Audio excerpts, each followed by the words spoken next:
If you like what you see, why don't you think about subscribing? And make sure to check out my channel for videos just like this.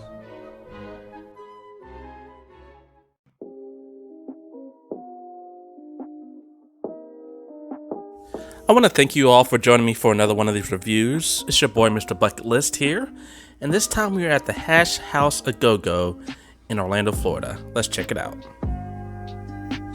Now, before I actually start this review, I just want to say that this was a location I wanted to go to while I was in Vegas, and I ran out of time. And I thought to myself, hey, why not just go to the one that's down the street from me that I didn't know that was there until I did some research. So, yes, I did check the one down here in Orlando near my home. So, like I said, it was okay. Now, as far as the restaurant itself, I mean, it's just a standard restaurant. It's not really a theme park-related restaurant. So you have a little tractor when you first walk in. But other than that, I mean, it's just literally a standard restaurant. So as far as this place, it is known for something called Twisted Farm Food, where they just make it look really ridiculous and really huge sized portions. So as far as the drink, of course, like usual, I always get alcohol that I don't actually drink, and this is no exception. I actually forgot to drink, and I forgot to take home my souvenir cup, which I was really upset about once I got back in the car and got to my next location. But I got that, which was okay. And then as far as the meal itself, I ended up getting the chicken and waffles. Now, as you can see, this portion was huge.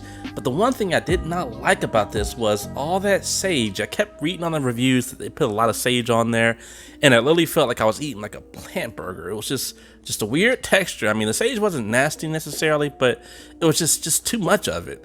And the ironically thing was they didn't give you enough syrups. I mean, you have all that sage, you have the big old piece of chicken and the chicken breast and the big waffle, but you get like a little cup of syrup, so it just really didn't make any sense. But as far as the food itself, I mean, it actually was fairly decent. It was actually pretty good, so I can't complain about that. Another thing I can't complain about was the service. So the service was actually really good. Frequently with a lot of my different reviews I've been doing, I've been getting bad service besides the one in ATL. But this guy he was really cool. He was really courteous. He was really quick. I mean, he was constantly checking my table, refilling me. He gave me more syrup when he realized I needed it. So he was really good. So like I said, as far as the service, wasn't bad at all. The food was decent. As you can see, I didn't finish it all because it was all this just sage. It was just too much of it. But either way, the food, the service, all that was really good. But as far as my rating, I would say, maybe try it out.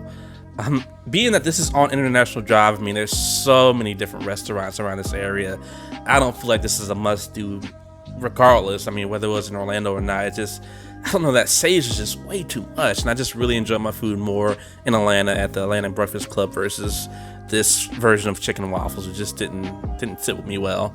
So anyway, like I said, this is going to be a quick review. I apologize. I didn't get much footage because I was just kind of getting it out. I had a lot of stuff to do that day.